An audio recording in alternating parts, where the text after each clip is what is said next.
सर्वांना सलाम आणि या बुधवारच्या सभेमध्ये सर्वांचं स्वागत. आपण यावेळेला प्रार्थना करू आणि आजची ही बुधवारची भक्ती आपण देवाच्या हातामध्ये सोपवून देऊया. हे आमच्या थोर गौरव बापा, तुझ्या नावाला आम्ही धन्यवाद देतो, तुझ्या नावाला मान महिमा गौरव देतो, कारण तू आमचा थोर देव बापा आहेस. प्रभू देवा, पुन्हा एक वार आम्हाला तू संधी दिलेली आहे की अशा रीतीने आम्ही एकत्र यावं, आमच्या घराघरामध्ये तुझी गाणी गावी, भक्ती करावी, तुझं वचन ऐकावं, प्रार्थना करावी. या सर्वाबद्दल आम्ही तुझे आभार मानतो आणि तुझी स्तुती करतो. आजची भक्ती आम्हा सर्वांसाठी आध्यात्मिक लाभाची ठरेल. पुन्हा एक वार अशी कृपा तू कर प्रभू. तारणारा प्रभू येशू ख्रिस्त याच्या गोड आणि पवित्र नावात मागतो म्हणून तो ऐक. आमेन. यावेळेला आपण देवाच्या गौरवासाठी काही गाणी गाणार आहोत आणि आपलं जे लहानसं क्वायर आहे ते क्वायर यावेळेला आपल्याला गीतामध्ये चालवतील. एंजल, विपुल आणि जीवन.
जल पिला दे मुझे, प्यासा हूँ तेरे लिए।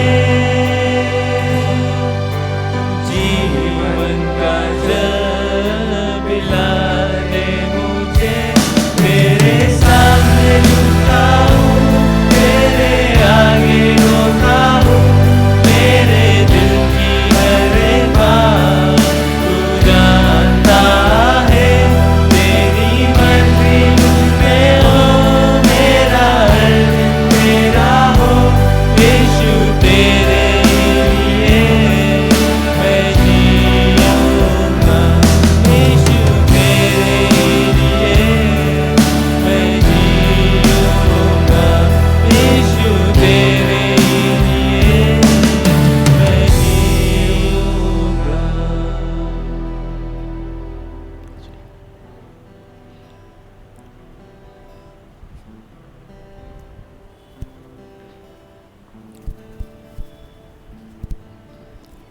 आपण यावेळेला प्रार्थना करू.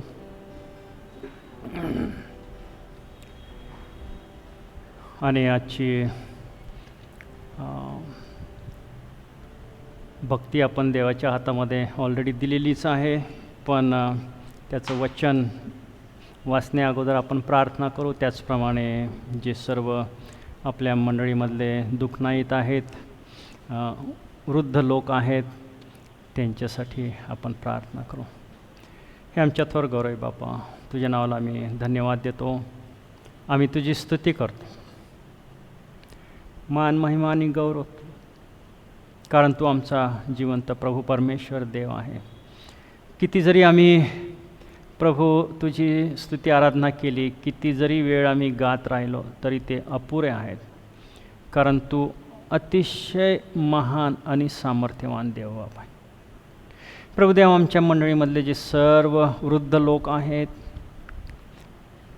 ज्यांना वेगवेगळ्या गरजा आहेत, वेगवेगळ्या परिस्थितीमध्ये ते आहेत, वेगवेगळं दुखणं त्यांचं आहे, पुन्हा एक वार तुला विनंती करतो प्रभू, त्यांना तू स्पर्श करा आज यावेळेला, या क्षणाला. त्यांना उत्तमचं आरोग्य तू दे प्रभू देवा, आणि त्यांचे दिवस हे अधिक सुखात समाधानाचे आनंदाचे जातील असं होऊ दे प्रभू. प्रभुदेवा, आम्ही प्रार्थना करतो की आमच्या औरंगाबादमधून आणि महाराष्ट्रामधून, देशामधून आणि संपूर्ण जगामधून हा कोविड-19 तू प्रभू काढून घे. तुला काहीही अशक्य नाही प्रभू देवा, आणि पुष्कळ लोक बरे होते, तुझे आभार मानतो. पण अजून हा गेलेला नाही प्रभू, हा व्हायरस. पण सर्व काही तुझ्या हातामध्ये आहे प्रभू, आणि तुलाच आम्ही विनंती करतो, तुझ्याजवळ आम्ही हात जोडतो की प्रभू देवा, ह्याच्यावर काहीतरी अगदी खात्रीलायक औषध असं निघू दे. तू मानवाला ज्ञानबुद्धी शहाणपण तू दे, आणि प्रभू देवा हा व्हायरस तू काढून घे. आमची सर्व भिस्त तुझ्यावर आहे. आणि प्रभू, आमच्या मंडळीतले आणि प्रांतामधील आणि जे आमचे सर्व प्रभू विश्वासणारे लोक आहेत, त्यांच्यासोबत तू राहा, त्यांचं संरक्षण तू कर, या दिवसामध्ये सांभाळ तू कर, त्यांच्या गरजा तू पुरव, प्रार्थना करतो. प्रभू देवा, तुझं जे वचन आम्ही आज अभ्यासणार आहोत ते देखील तू आशीर्वादित तू कर. ते आमच्या प्रत्येकाच्या लाभासाठी, उन्नतीसाठी उपयुक्त ठरेल अशी कृपा तू कर. मला तू सहाय्य कर, वरून येणारं ज्ञान, बुद्धी आणि शहाणपण तू दे प्रभू देवा. आणि जे मी बोलावं, जो संदेश तू राखून ठेवलेला आहे तोच माझ्या मुखामधून बाहेर निघावा, म्हणून तू आमच्या प्रत्येकाचं सहाय्य कर, माझं सहाय्य कर, हीच आम्ही तुझं प्रार्थना करतो. धन्यता आणणार आमचं जीवन प्रभू, याच्या गोड आणि पवित्र नावात मागतो, म्हणून तू ऐक. आमेन. आपण आज पुन्हा एक वार नवीन प्रश्न आपण आपल्या अभ्यासाला घेणार आहोत. आणि लूका शुभवर्तमान याचा 12वा अध्याय आपण यावेळेला काढूया. लूका शुभवर्तमान याचा 12वा अध्याय आपण काढूया.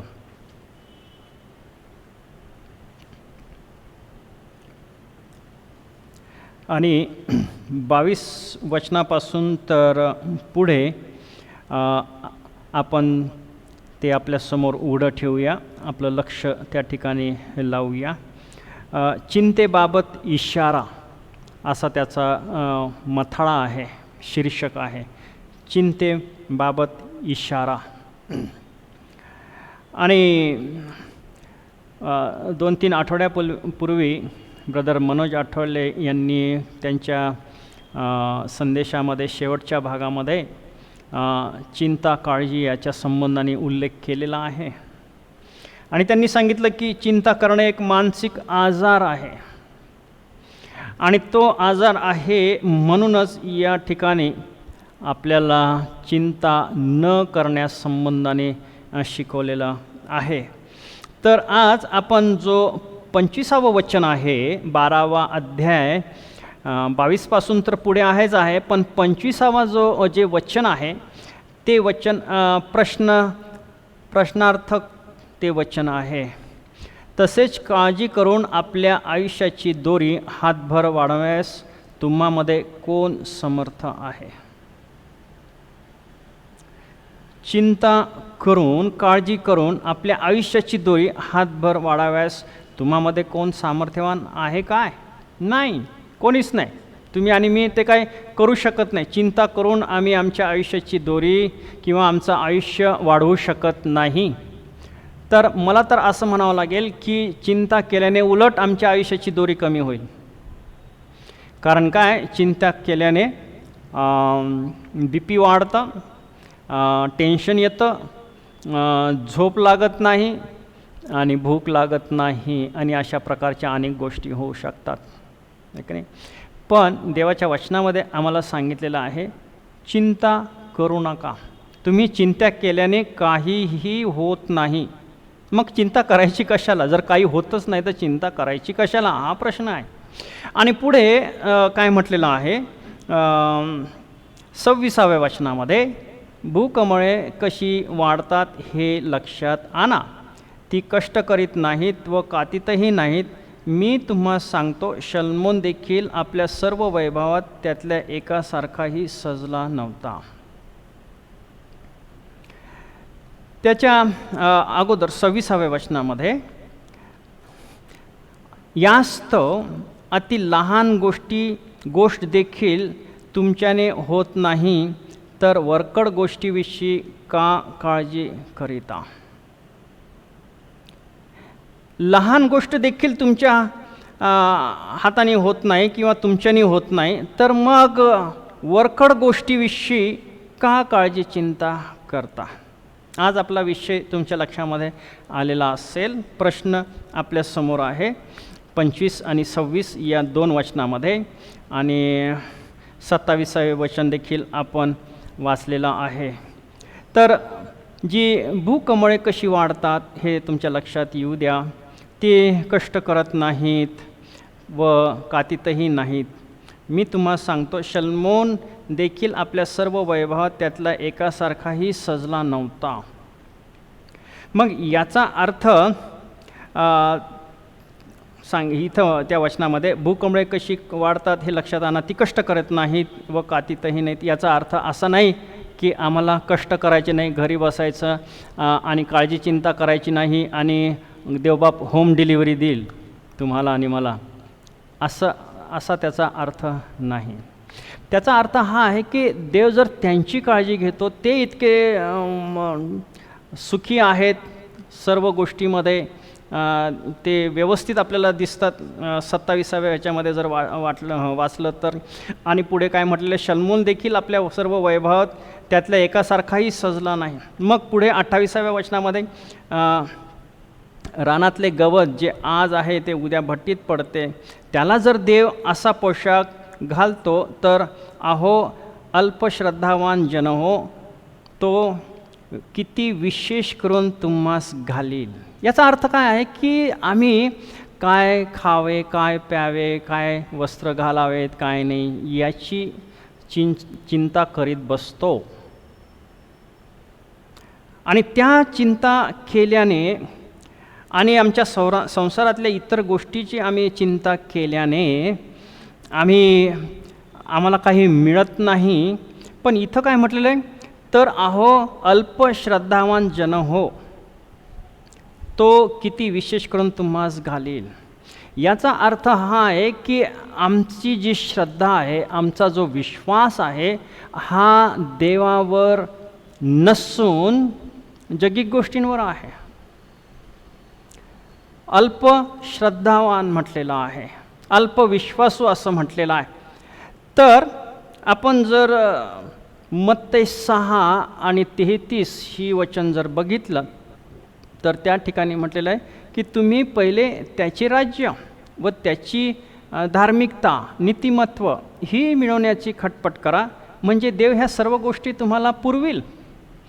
म्हणजे काय आहे की पहिले आम्ही आमची दृष्टी देवाकडं लावावी, धार्मिकतेच्या गोष्टीमध्ये मन लावावं, देवाच्या गोष्टीकडे आम्ही मन लावावं. त्यावेळेला ह्या सर्व गोष्टी आम्हाला देव देईल. म्हणजे देवावर आमचा विश्वास असायला पाहिजे. थोडक्यामध्ये म्हटलं जर विचार केला तर, एका वाक्यात जर आपल्याला म्हणायचं झालं तर, आमचा विश्वास देवावर असावा, पैशावर नसावा, मनुष्यावर नसावा, जगातल्या गोष्टींवर नसावा. आणि ज्या वेळेला मनुष्य त्यांच्यावर अवलंबून राहतो, देवावर अवलंबून राहत नाही, त्यावेळेला मात्र त्याच्या मनामध्ये काळजी, चिंता या सर्व गोष्टी येतात आणि तो काळजी चिंता करत बसतो. जो व्यक्ती देवावर त्याची भिस्त आहे आणि विश्वास आहे, तो काळजी चिंता करत नाही, तर त्याची सर्व काळजी चिंता तो देवावर टाकतो. तुम्ही सर्व तुमची काळजी चिंता माझवर टाका, म्हणजे मी तुमची काळजी घेईल, हे देवाचं वचन आपल्यासमोर आहे.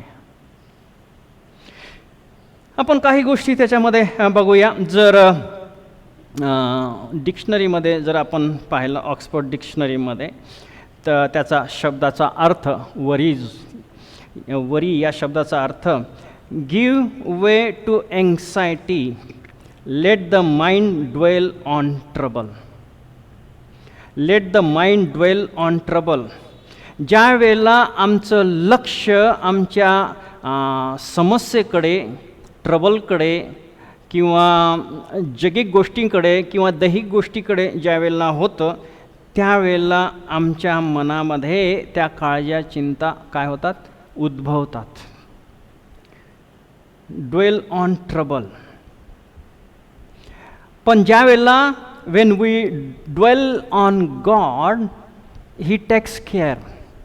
आणि तो विश्वास जो आहे, तो विश्वास एवढा भरभक्कम आहे, ते कमिटमेंट एवढं भरभक्कम आहे की त्या विश्वासामुळं देव आम्हाला खाली पडू देणार नाही, देव आम्हाला आमच्याकडं दुर्लक्ष करणार नाही, तर तो आमची सर्व परिस्थितीमध्ये काय करतो, तरतूद करतो, काळजी घेतो. फक्त आपला देवावर विश्वास पाहिजेत आणि त्याच्यावर आपण निर्भर असायला पाहिजे.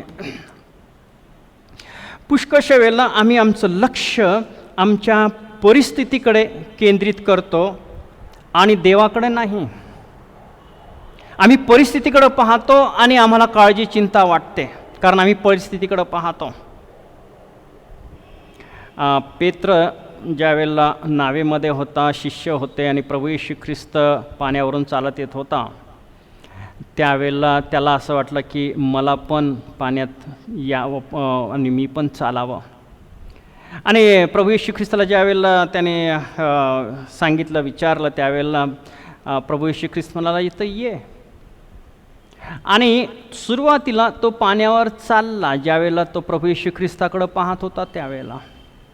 पण ज्या वेळेला प्रभू येशू ख्रिस्तावरची दृष्टी त्याची हटली आणि आजूबाजूला ज्या वेळेला त्याने पाहिलं, त्याला लाटा, पाणी दिसलं, तो घाबरला आणि बुडू लागला. जोपर्यंत तो प्रभू येशू ख्रिस्ताकडे पाहत होता तोपर्यंत तो चालत होता. पण ज्या वेळेला त्याचं लक्ष अवतीभोवतीच्या परिस्थितीकडे गेलं, घाबरला ते सगळं पाहून. पुष्कळशा वेळेला आम्ही ख्रिस्ताकडं, देवाकडं न पाहता आम्ही आमच्या अवतीभोवतीच्या परिस्थितीकडं बघतो आणि म्हणून आम्ही काळजी, चिंता करतो. देवाकडं पाहणं आणि देवावर विश्वास टाकणं हा याच्यामध्ये मुद्दा आहे.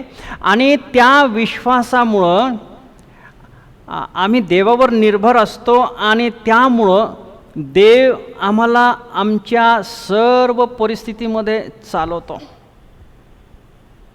हे बायबलचं सूत्र आहे. पण आम्ही देवाकडं बघणं आणि त्याला आमच्या जीवनामध्ये स्थान देणं हे फार महत्त्वाचं आहे. मागच्या बुधवारी देखील आपण त्याच्यावर विचार केला, मनन केलं. मी माझी दृष्टी पर्वताकडे लावतो, मला सहाय्य कुठून येईल? आकाश व पृथ्वीचा निर्माण करता जो प्रभू परमेश्वर देव, त्याचपासून मला सहाय्य येते. आणि पुष्कळशा वेळेला आम्ही ते विचारून जातो. ज्या वेळेला पॉल हा तुरुंगामध्ये होता आणि तो फिलिप्पी येथील मंडळीला पत्र लिहितो आणि तो काय म्हणतो? प्रभूमध्ये आनंद करा. पुन्हा सांगतो, प्रभूमध्ये आनंद करा. तो तुरुंगामध्ये आहे, पण त्याचं लक्ष हे परिस्थितीकडं नाही आहे. मी कोणत्या परिस्थितीमध्ये, मी अंधार कोठडीमध्ये आहे, मला खायला नाही, मला माझी गैरसोय आहे, इथं शुद्ध हवा नाही, आणि हे सैनिक आणि हे शिपाई मला त्रास देतात आणि माझा अपमान करतात, मला मारहाण करतात. ह्या सर्व गोष्टींकडं त्याचं लक्ष नाही आहे. त्याचं लक्ष देवाकडं आहे. आणि देवाकडं आहे म्हणून तो त्या परिस्थितीमध्ये आनंदी आहे. आणि आनंदी आहे म्हणून तो फिलिप्पी येथील मंडळीला लिहितो आहे की तुम्ही आनंद करा.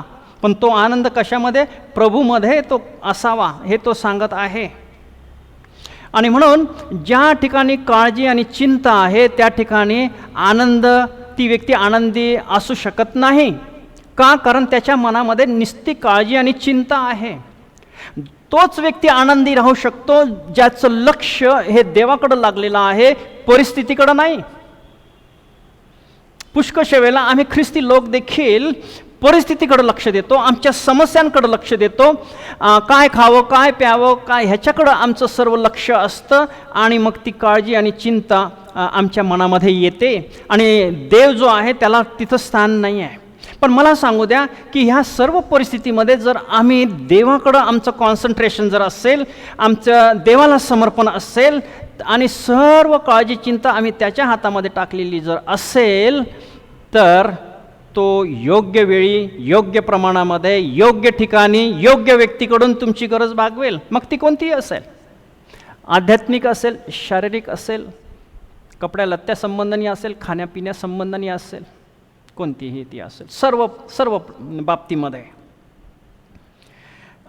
आताच मी ते वचन वाचलं, त्याचा रेफरन्स मी सांगतो. 1 पेत्र 5 अध्याय 7व्या वचनामध्ये मला वाटतं सांगितलेलं आहे, त्याचवर तुम्ही आपली सर्व चिंता टाका, म्हणजे तो तुमची काळजी घेईल. त्याचवर म्हणजे देवावर.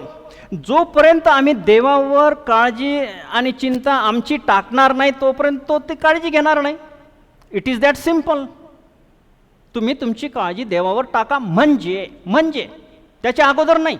देव आपोआप तुमच्या जीवनामध्ये घुसणार नाही आणि तुमच्या गरजा भागवणार नाही. देवाला माहीत आहेत आपल्या गरजा काय आहेत, पण देवाची ही इच्छा आहे की आम्ही त्याच्यावर विश्वास ठेवावा आणि त्याच्यावर निर्भर राहावं आणि आमच्या काळज्या चिंता त्याच्यावर टाकाव्या. तर हे बायबलचं गुपित आहे. विश्वासाने आपला जीव, आत्मा, प्राण देवाच्या हातामध्ये सोपवणं. एकदा असं गोष्ट सांगतात की एका घराला आग लागली आणि त्या घरामध्ये एक लहान मुलगा होता. 5-7 वर्षाचा तो असेल आणि बाकी घरामध्ये कोण नव्हतं. आणि त्याचा बाप धावत पळत त्या ठिकाणी आला. घराला आग लागलेली आहे आणि वरच्या बाजूला त्या बाल्कनीमध्ये तो लहान मुलगा आला आणि तो बापाला हाक मारू लागला. त्याचा बाप त्याला म्हणतो, मुला बेटा तू खाली उडी टाक, मी तुला झेलणार, मी खाली उभा आहे. तो मुलगा म्हणतो, daddy I cannot see you. खाली अंधार असतो, मला दिसत नाही आहे, तुम्ही दिसत नाही तुम्ही कुठे आहे. पण तो बाप म्हणतो, बेटा तू बिनधास्त विश्वास ठेवून उडी टाक, आय कॅन सी यू, मी तुला पाहत आहे आणि म्हणून तू काळजी करू नको, तू फक्त उडी टाक. आणि असं सांगतात की त्यांनी उडी मारली त्या लहान मुलाने आणि बापाने त्याला झेललं. तशाच प्रकारे आम्हाला परिस्थितीमध्ये अंधार दिसेल, समजणार नाही, घाबरून गेलेले आहोत. पण अशा वेळेला देव म्हणत आहे की तुम्ही सर्व माझ्याकडे या, मी तुम्हाला विश्रांती देईल. अहो सर्व भाराक्रांत जन हो. हे बायबलचं काय आहे की एक गणित आहे, एक गुपित आहे. तुम्हाला देवाबद्दल जास्त समजून घेण्याची म्हणजे त्यावेळेला परिस्थितीमध्ये गरज नाही. फक्त गरज ही आहे की देवावर विश्वास ठेवून आपलं सर्व काही देवाच्या हातामध्ये देणं. कदाचित त्या मुलासारखं खालचा जो भाग आहे अंधारामध्ये आहे, त्याला तो बाप दिसत नाही, तरी बाप म्हणतो आहे की तू काळजी करू नको, मी तुला पाहत आहे, तू फक्त उडी घे, माझ्यावर विश्वास ठेव. तशाच प्रकारे अंधारामध्ये आम्हाला पिता डोळ्यांनी कदाचित दिसत नसेल, पण तो म्हणतो आहे की तुझं सर्व काही माझ्या हातामध्ये सोपवून दे आणि मी काळजी घेईल. मत्ती शुभवर्तमान याचा 7वा अध्याय जर आपण बघितला तर त्या ठिकाणी पण सुंदर काही लिहिलेलं आहे आणि आपण कदाचित ते सर्व वाचू किंवा नाही माहिती नाही, थोडंसं काही वाचू. मागा म्हणजे तुम्हाला दिले जाईल, शोधा म्हणजेच तुम्हाला सापडेल, ठोका म्हणजे तुम्हाला उघडले जाईल. कारण जो कोणी मागतो त्याला मिळते, जो शोधतो त्याला सापडते व जो ठोकतो त्यास उघडले जाईल. आपल्या शत्रूने भाकर मागितली तर त्याला धोंडा देईल आणि मग मासा मागितला तर त्याला साप देईल. असा तुम्हातील कोण मनुष्य आहे का? नाही. यास्तव तुम्ही वाईट असता आपल्या मुला चांगल्या देणग्या देण्याचे समजता, तर तुमच्या स्वर्गातील पित्याजवळ जे मागतात त्यास तो किती विशेष करून देणग्या देईल. वा, आम्ही देवाजवळ बऱ्याचशा वेळेला मागत नाही, विश्वास कमी पडतो आणि देव देईलच पुरविलकडे हा पण नसतो विश्वास. आणि मग काय करतो मनुष्य? आपल्याच शक्तीने, आपल्याच मनाने मिळवण्याचा प्रयत्न करतो आणि त्याला मिळत नाही किंवा त्याच्यामध्ये तो समाधानी राहत नाही. मी मागे सांगितलेलं आहे की ज्या वेळेला आम्ही देवावर निर्भर राहतो आणि त्याला समर्पण करतो आणि तो ज्या वेळेला आमच्या गरजा भागवतो, त्या गरजा परिपूर्ण असतात, पूर्ण असतात आणि त्या गरजा तो मनुष्याच्या द्वारे भागवू शकतो. देव असं नाही एकदम प्रत्यक्षात देव इथं येईल आणि म्हणेल की तुझी काय गरज आहे सांग आणि मी तुझ्या गरजा सर्व घालून टाकतो, मिटवतो. तुला पैसे पाहिजेत का? हे घे पैसे. तुझी दुसरी गरज आहे का? हे घे पैसे, तुझे पैशाने तुझी गरज भागल. असं देव म्हणत नाही. देव नेहमी लोकांच्या द्वारे कार्य करतो, आपले द्वार उघडतो, आपल्या गरजा भागवतो. त्याचं उत्तम उदाहरण मी मागच्या बुधवारी सांगितलेलं आहे, एलियाचं उदाहरण. कावळ्याच्या मार्फत त्याने देवाने त्याची काय केली की तरतूद केली. संकटाच्या काळामध्ये, दुष्काळाच्या काळामध्ये एलिया त्या कावळ्यावर निर्भर नव्हता. एलिया त्या कावळ्याकडे गेला नाही, एलिया देवाकडं गेलेला आहे. एलियाची दृष्टी देवावर आहे आणि देवाने किती चमत्कारिक रीतीने त्याची गरज भागवली हे आपण मागच्या बुधवारी ऐकलेलं आहे. एलिया काळजी चिंता करत बसलेला नाही. देवाने जे त्याला सांगितलं ते तो करीत राहिला आणि देवाने काय केलेली आहे की त्याची काळजी घेतलेली आहे. मागा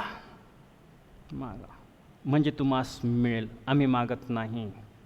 आणि मागायच्या अगोदर आमचं समर्पण गरजेचं आहे देवाला. देवाचे नियम पाळणं, देवाच्या इच्छेप्रमाणे जीवन जगणं, धार्मिक आणि पवित्र जीवन जगणं, त्याच्याच इच्छेप्रमाणे चालणं हे फार महत्त्वाचं आहे. हे न करता जर आम्ही मागितलं तर आम्हाला मिळणार नाही, हे बायबलच सांगतं आहे.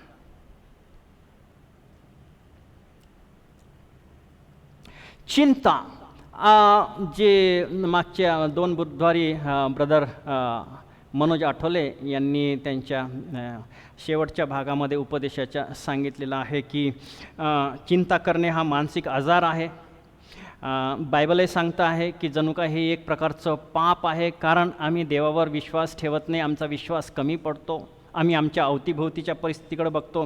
त्यांनी सांगितलं की 40% लोक आहेत ते 40% ज्या गोष्टी आहेत ज्या बदलू शकत नाही त्याच्यावर चिंता करीत असतात. 30% जे लोक आहेत घडून गेलेल्याबद्दल चिंता करीत असतात. 12% लोक आपल्याला काय म्हणतील इतर याच्यावर चिंता करीत बसतात. 10% लोक आपल्या आरोग्याबद्दल चिंता करीत असतात आणि 8% ज्या चिंता आहेत ह्या आपल्या जीवनामध्ये खऱ्या असू शकतात. पण त्या 8% चिंता जर आम्ही देवावर जर सोडून दिल्या तर देवबाप आम्हाला मदत करणार नाही का? त्या चिंता 8% असोत की 50% असो की 100% असो, काही असो, कोणत्याही परिस्थितीमध्ये जरी आम्ही असलो तर देव आमची मदत करायला काय आहे, सदैव तयार आहे. कधी कधी आम्ही न घडणाऱ्या गोष्टींबद्दल आम्ही काय करतो, चिंता काळजी करतो, ज्या कधी घडणारच नाही. त्याच्या विचारामुळं असं होईल तसं होईल, असं झालं तर असं होईल. एकदा काय झालं की एक मुलगी, एक 16-17 वर्षाची मुलगी चालली होती रस्त्याने, शेतातून आपल्या घराकडं चालली होती. लहानसं गाव असेल ते, आणि तिला भरी मोठी विहीर दिसली बाजूला. आणि तिच्या मनामध्ये असा विचार आला की माझं लग्न होईल, मला लेकरं होतील, आणि जर माझा मुलगा इथे आला आणि त्या विहिरीत पडला तर किती वाईट होईल. अरे बापरे, ती मोठ्याने रडू लागली, त्या विहिरीजवळ जाऊन मोठ्याने रडू लागली. आणि मग काय झालं की एका बाईने पाहिलं की ही मुलगी रडत आहे, आणि मग ती आली तिच्याजवळ, ती रडू लागली. तिने विचारायचं असतं ना काय रडते काय नाही, ती रडू लागली. त्या दोघी मोठमोठ्याने रडू लागल्या. मग इतर काही बाया होत्या, एक एक जमा झाली आणि एक एक रडायला लागली त्यांच्यासोबत. सगळ्या रडायला लागल्या त्या बाया, जितक्या जमल्या होत्या तितक्या, माहीत नाही किती असतील तर. मग बाजूने एक म्हातारा चालला होता, त्याने बघितलं की काय हे रडणं चाललं, काय झालं काय इथं, ह्या विहिरीच्या जवळ कोण पडलं मेलं काय झालं. तो लगबगीने जवळ आला आणि एका बाईला विचारलं, बाई काय झालं, काय रडते? मला माहीत नाही म्हणे, ही रडायला लागली म्हणून मी रडते. असं का? मग त्या बाईजवळ गेला, बाई तू का रडते? मला नाही माहीत म्हणे, ही सगळे रडायला लागले, मग मी रडायला लागले म्हणे. मग असं करता करता करता त्या मुलीजवळ तो पोहोचला, जिने सुरुवातीला रडणं सुरू केलं होतं. तो म्हातारा म्हणाला, बेटा काय झालं, तू कशाला रडते? ती म्हणे, बघा ना म्हणे, माझं लग्न होईल आणि मला लेकरं होतील, आणि मग माझा मुलगा इथं आला आणि त्या विहिरीत पडला तर कसं होईल, म्हणून मी रडून राहिलो. चल म्हणे पळ घरी. अजून लग्नही झालेलं नाही, लेकरंही झालेले नाही. लग्न ह्याच गावातल्या मुलाशी होईल हे माहीत नाही तुला, कुठं दुसरीकडे जाईल ते काहीच माहिती नाही तुला, आणि तू रडायला लागली इथे. ह्या सगळ्या बाया येड्या, त्याही रडायला लागल्या तुझ्यासोबत. आपली चिंता काळजी अशा प्रकारे असते पुष्कळशा वेळेला, ज्या न घडणाऱ्या गोष्टी आहेत त्याच्याबद्दल विचार करत बसायचं, रडत बसायचं, काळजी चिंता करत बसायची. पुष्कळशा वेळेला आमच्या काळज्या चिंता ह्या अशा असतात. एका जणांनी म्हटलेले, मी बऱ्याचशा वेळेला मागे सांगितलेलं पण आहे उपदेशामध्ये, I don't know my future but I know who holds the future. Praise the Lord. देवाची स्तुती असो. मला माझं भविष्य मला माहिती नाही, पण माझं भविष्य कोणाच्या हातामध्ये आहे हे मात्र मला माहिती आहे, आणि ते कोणाच्या आहे? जिवंत देवाच्या. So why worry about tomorrow? उद्याची कशाला आपण काळजी करावी? मत्ते कृषीवर्तमान 6व्या अध्याय 34व्या वचनामध्ये आपल्याला पाहतो उद्याची काळजी. कोरोना व्हायरस बाबा येतो की काय आमच्या घरामध्ये. न येण्यासाठी देवाने आपल्याला हे दिलेलं आहे, ज्ञानबुद्धी दिलेली आहे. जे शक्य आहे ते तुम्ही करा. मास्क लावा, बाजारात फिरू नका, हिंडू नका उगाचच इकडं तिकडं. काळजी घ्या, आणि जे तुमच्या हाताने होऊ शकतं ते तेवढं तुम्ही करा. जे होऊ शकत नाही ते मी करेल. त्याच्याबद्दल काळजी, नोकरीबद्दल काळजी, खाण्यापिण्याबद्दल काळजी, आपल्या मुलाचं लग्न किंवा मुलीचं लग्न होईल, मिळेल का, कुठं मिळेल काय, सर्व ह्या काय गोष्टी आहेत चुकीच्या आहेत. त्याच्याबद्दल काळजी चिंता करणं, त्याच्यापेक्षा ह्या गोष्टी देवाच्या हातामध्ये सोडून देणं, प्रार्थना करणं की हे देवा तू काळजी घे आमची. You know the best for our life, for our family, for our future. तुला सगळ्यात उत्तम आमच्या जीवनासंबंधीने माहिती आहे, माझ्या जीवनासंबंधाने माहिती आहे, माझ्या कुटुंबाच्या जीवनासंबंधाने माहिती आहे, आणि तू जे करशील ते योग्यच राहणार आणि ते सगळ्यात सर्वोत्तम राहणार आमच्यासाठी. हा विश्वास आमचा असायला पाहिजे. एक वचन अजून आपण वाचणार आहोत. योहानकृत शुभवर्तमान याचा 14वा अध्याय आपण काढू. योहानकृत शुभवर्तमान ह्याचा अध्याय 14 आणि वचन 27. मी तुम्हा शांती देऊन ठेवतो, आपली शांती तुम्हास देतो. जसे जग देते तसे मी तुम्हास देत नाही. तुमचे अंतःकरण अस्वस्थ अगर भयभीत होऊ नये. घाबरू नका, चिंता करू नका. त्याच्या अगोदर आपल्याला त्या अगोदरच्याच वचनामध्ये म्हटलेलं आहे, तुमचे अंतःकरण अस्वस्थ होऊ नये. देवावर विश्वास ठेवा आणि मजवरही विश्वास ठेवा. चिंता आणि काळजी यामुळे आमचं अंतःकरण अस्वस्थ होतं. देवावरचा विश्वास आमचा राहत नाही. आमच्या परिस्थितीकडे आम्ही बघतो, निराश होतो, काळजी चिंता राहते. पण इथं म्हटलेलं आहे, तुमचं अंतःकरण अस्वस्थ होऊ देऊ नका. देवावर विश्वास ठेवा आणि माझ्यावरही विश्वास ठेवा.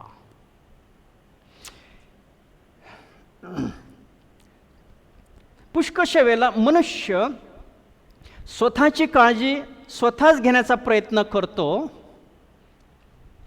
आणि म्हणून तो अपयशी ठरतो. देवाच्या हातात देव आपलं जीवन देत नाही किंवा आपली काळजी चिंता टाकत नाही, तर स्वतःच आपले समस्या प्रॉब्लेम सोडवण्याचा प्रयत्न करतो. त्याचं एक उत्तम उदाहरण म्हणजे तो देवाला देवाचं देणं देत नाही. जे देवाचं देणं आहे तो काढून घेतो की ह्या पैशामध्ये मी माझी गरज भागवेल. माझ्या पुष्कळशा गरजा आहेत, आजार आहे, संकट आहेत किंवा खाय प्यायला कपडे लत्ते, हे सर्व ह्या देवाच्या पैशामधून मी करतो आणि देवाचा पैसा तो चोरतो आणि स्वतःच आपली गरज भागवण्याचा प्रयत्न करतो. पण मला सांगू द्या, पैशाने आपली गरज पूर्णपणे कधीच भागवू शकत नाही, जोपर्यंत त्यामध्ये देवाचा हात आणि आशीर्वाद असेल तोपर्यंत.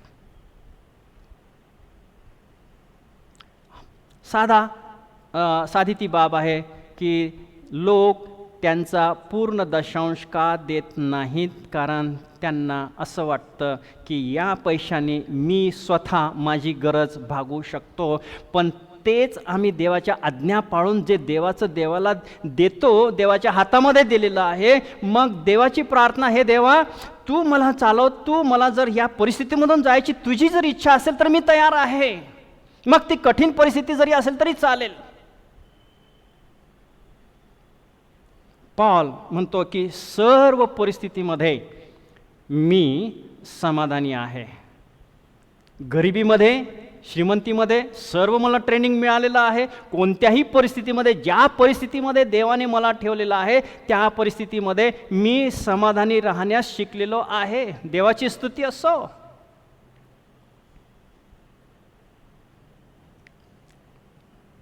आम्ही सर्व परिस्थितीमध्ये देवावर निर्भर असणं फार गरजेचं आहे.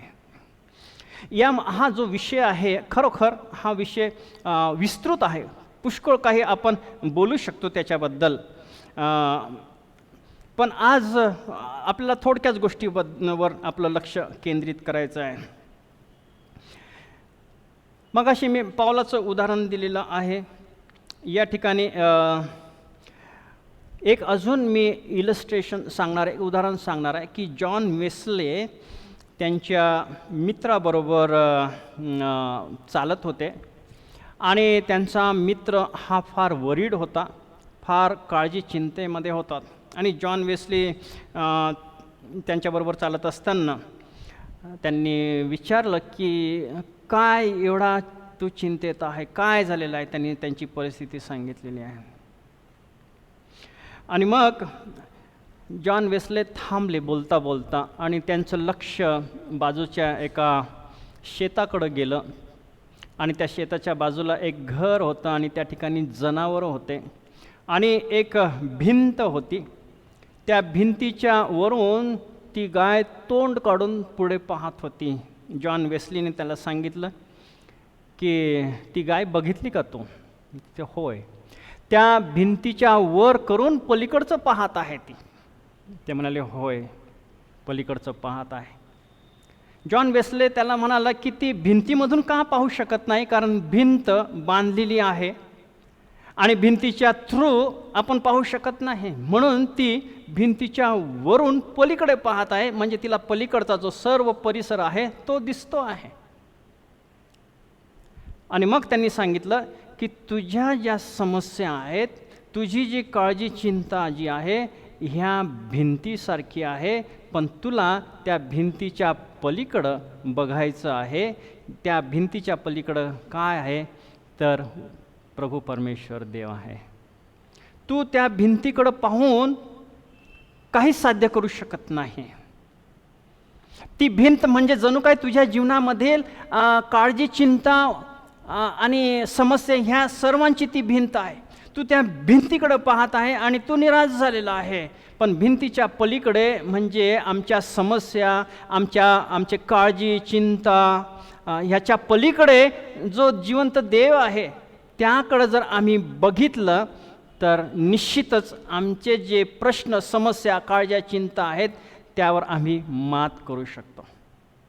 मला ते उदाहरण खूप सुंदर आवडलं आहे. Faith on God makes us look beyond our situation, beyond our worries and trouble, and makes us look at God. आमचा जो विश्वास आहे, हा विश्वास आम्हाला त्या समस्ये पलीकडे, ते आमची जी काळजी चिंता आहे त्याच्या पलीकडे जो आमचा महान सामर्थ्यवान देव आहे त्याकडं पाहण्यास आम्हाला भाग पाडतो. कोण? विश्वास. That's all. फिनिश्ड. आज आम्हाला आमच्या जीवनामध्ये काही समस्या असतील, कठीण प्रसंग असेल, काळजी चिंता वाटत असेल आम्हाला की कसं होईल. आज या ठिकाणी आपण जे बघितलेलं आहे लूक ऋषिवर्तमान 12व्या अध्यायामध्ये, त्यामधून आम्हाला सांगते की आम्ही सर्व आमची काळजी चिंता देवावर आम्ही टाकावा. 12वा अध्याय 22. तेव्हा त्याने आपल्या शिष्यास म्हटले, यास्तव मी तुम्हा सांगतो, आपण काय खावे अशी जीवाविषयी अथवा आपण काय पांघरावे अशी आपल्या शरीराविषयी काळजी करू नका, कारण अन्नापेक्षा जीव व वस्त्रापेक्षा शरीर काही विशेष आहे. कावळ्यांकडे लक्ष द्या, ते पेरीत नाहीत, कापणीही करीत नाहीत, त्यास बळत नाही व कोठारेही नाही, तरी देव त्यांचे पोषण करतो. पक्ष्यांपेक्षा तुम्ही कितीतरी श्रेष्ठ आहात. Praise the Lord. देवाची स्तुती असो. का आम्ही श्रेष्ठ आहोत? कारण देवाने आम्हाला त्याच्या प्रतिरूपाप्रमाणे बनवलेलं आहे. That's why. म्हणून आम्ही श्रेष्ठ आहोत. सगळ्या प्राण्यांमध्ये, पक्ष्यांमध्ये आम्ही श्रेष्ठ आहोत. देवाने आम्हाला बुद्धी दिलेली आहे. आम्ही कितीतरी मोठमोठे शोध लावलेले आहेत. विमानासारखे मोठमोठे शोध लावलेले. कोणत्या प्राण्याने लावले का असे शोध? लावले नाही. कोणत्या पक्ष्यांनी असा शोध लावले का? कोणतं औषध काढलं? नाही. आम्ही ह्या सर्व निर्मितीमध्ये मनुष्य हा फार सुंदर, चांगला, मोठा असा देवाने निर्माण केलेले. आम्ही श्रेष्ठ आहोत. देवाने आम्हाला बुद्धी दिलेली आहे. देवाने त्याचा आत्मा आम्हाला दिलेला आहे. त्याच्या प्रतिरूपाप्रमाणे घडवलेला आहे.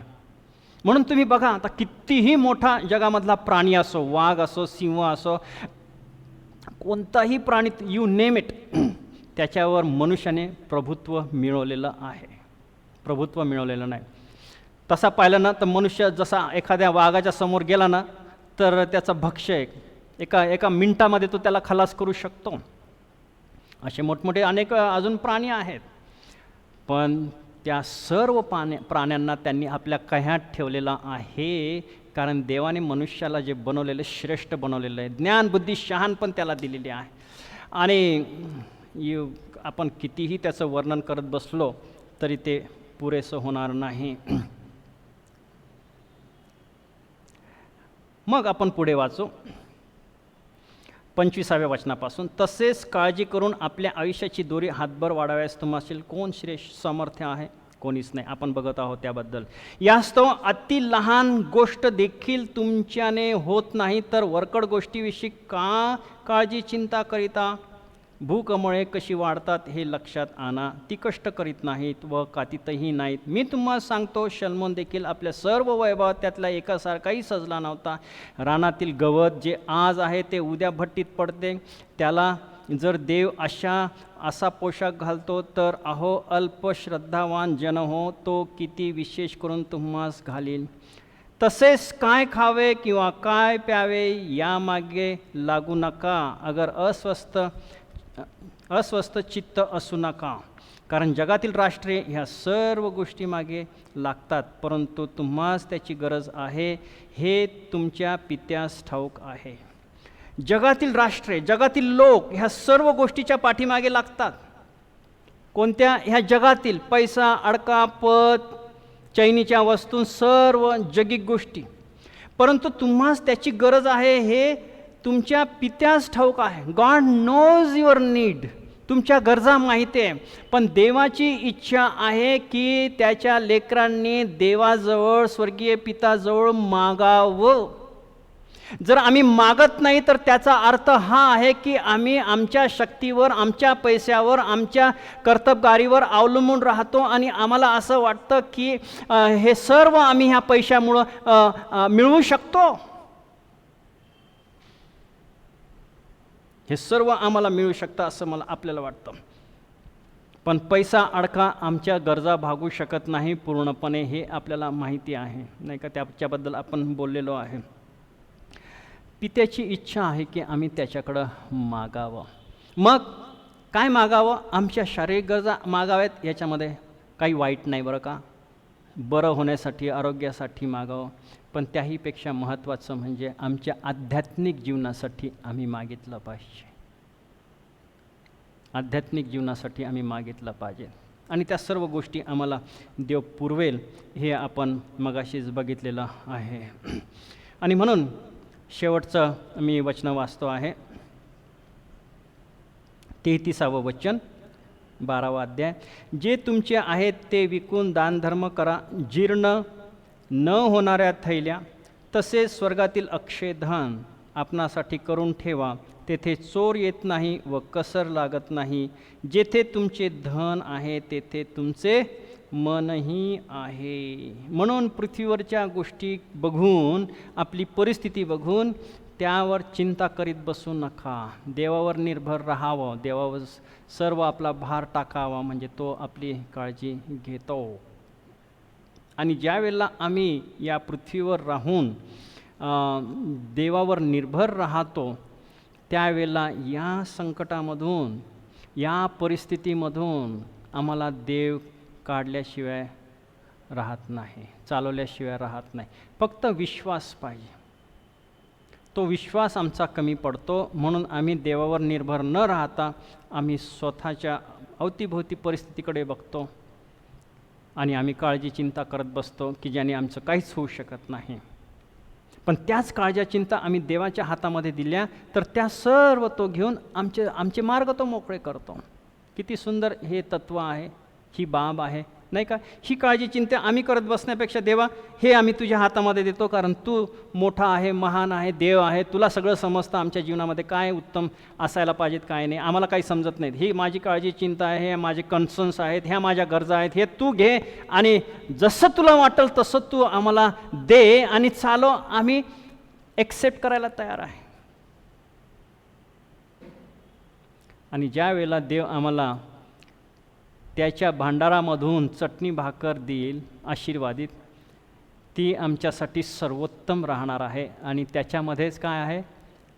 आशीर्वाद आहे, समाधान आहे, आनंद आहे. देवाने माझी गरज भागवली, भाकर मला पुरवली, चटणी त्याच्याबरोबर पुरवली. देवाची स्तुती असो. देवाने कावळ्याच्या मार्फत एलियाला जे पुरवलं भाकर, त्याने कंप्लेन केली नाही, कारण त्याला माहिती होतं की हे कोणाकडून आहे? देवाकडून आहे.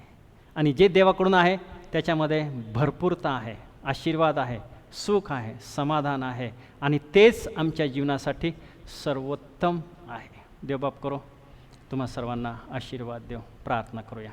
हे आमच्या थोर गौरवी बापा, तुझ्या नावाला आम्ही धन्यवाद देतो. आम्ही तुझी स्तुती करतो प्रभू देवा. तुझं हे वचन आमच्याकडं आज आलेलं आहे. पुष्कळशा वेळेला प्रभू आम्ही लहान लहान गोष्टीविषयी, आमच्या जीवनाविषयी, आजाराविषयी, आमच्या घरातील परिस्थितीविषयी आम्ही चिंता काळजी करतो. पण प्रभू देवा, तुझं वचन आम्हाला वारंवार आमच्याशी बोलतं, आम्हाला सांगतं की तुम्ही चिंता करू नका, तर तुमची चिंता काळजी देवावर सोडून द्या, तो तुमची काळजी घेईल. प्रभू देवा, ही बाब आम्हाला तू समजू दे प्रभू देवा. आणि जर आज आमच्यापैकी कोणी दुःखी, कष्टी असतील, काळजीमध्ये असतील, चिंतेमध्ये असतील, समस्येमध्ये असतील, तर प्रभू त्यांना तू सहाय्य कर. आणि होऊ दे की ते तुझ्याजवळ मागतील, ते तुझा धावा करतील आणि आपल्या सर्व काळज्या चिंता ते तुझ्या हातामध्ये देतील. आणि प्रभू तू त्यांना चालवशील विलक्षण रीतीने, आणि त्यांचे प्रश्न आणि समस्या आणि काळजी आणि चिंता तू दूर करशील. हा प्रत्येकाचा विश्वास तू असू दे. आणि आज प्रभू या वचनाद्वारे तो विश्वास लागणारा आम्हाला तू दे, जेणेकरून प्रभू देवा त्या विश्वासामुळे आम्ही आमचं ख्रिस्ती जीवन जगावं, तुला आनंद देणारं धार्मिक आणि पवित्र जीवन जगावं. आणि विश्वासाशिवाय आम्ही तुला संतू शकत नाही, हे देखील आम्हा प्रत्येकाला तू समजू दे प्रभू देवा. त्या विश्वासामुळं तू किती आनंदी होऊ शकतो हे आम्हाला समजू दे. आणि म्हणून तो विश्वास टाकून आम्ही तुझ्यावर निर्भर राहावं असं तो होऊ दे. तो लागणारा प्रभू विश्वास आम्हाला तू दे प्रभू, जेणेकरून प्रभू आम्ही आमचं जीवन हे या पृथ्वीवर आणि पृथ्वीनंतरचं देखील तुझ्यामध्ये जगू शकोल. आजच्या वचनाबद्दल आम्ही तुझे आभार मानतो, तुझी स्तुती करतो. तारणारा प्रभू येशू ख्रिस्त याच्या गोड आणि पवित्र नावात ही प्रार्थना केलेली आहे, म्हणून तो ऐक. आमेन. आपण उभे राहूया. प्रभूने शिकवलेली प्रार्थना आपण म्हणूया आणि त्यानंतर आजचं आपलं बुधवारची सभा संपलेली असेल. हे आमच्या स्वर्गातील पित्या, तुझे नाम पवित्र मानले जाओ, तुझे राज्य जसे स्वर्गात तसे पृथ्वीवर, तुझ्या इच्छेप्रमाणे हो. आमची रोजची भाकर आज आम्हास, जसे आम्ही आमच्या ऋणी सोडले तसे तू आमची ऋणी आम्हास सोड. आणि आम्हास परीक्षित नकोस, तर वाईटापासून सोड. कारण की राज्य, सामर्थ्य आणि गौरव ही सर्व काळ तुझीच आहे. आमेन. आमेन. आपण पुन्हा भेटणार आहोत रविवारी सकाळी बरोबर 10 वाजता.